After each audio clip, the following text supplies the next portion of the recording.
નમસ્કાર, હું Rinku Prajapati public Indian ન્યૂઝમાં આપનું સ્વાગત કરું છું। શરૂઆત કરીએ આજના સમાચારની।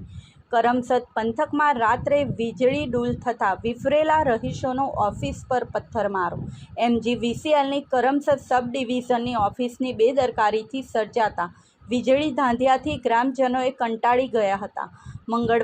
મંગળવારે રાત્રે વીજ લાઇન તૂટી જતાં મોગરી ગાના મેઘવા જીટોડિયા સહિતના વિસ્તારમાં વીજળી ડૂલ થઈ ગઈ હતી, જેથી મોગરી સહિતના અન્ય ગામોમાંથી વાહનોમાં બેસી લોકોના ટોળા સમારકામ કરી રહેલા સ્થળ પર પહોંચીને કર્મચારીઓને ધમકી આપી હતી।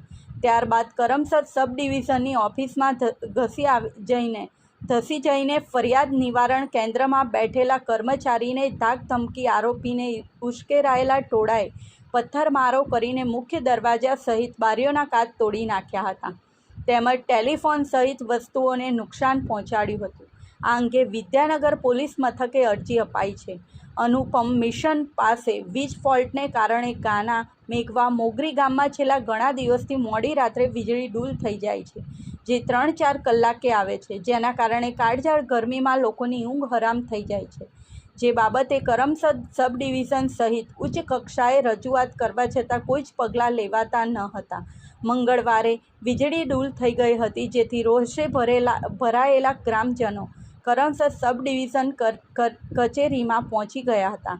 રાત્રિના સમયે ડિવિઝનમાં એક પણ કર્મચારી હાજર ન હતા, જેથી ગ્રામજનોએ ઉશ્કેરાઈ ગયા હતા અને કચેરીમાં પથ્થરમારો કરી બારી બારણા કાચ અને અન્ય સામગ્રી તોડી નાખીને ભારે હોબાળો મચાવ્યો હતો।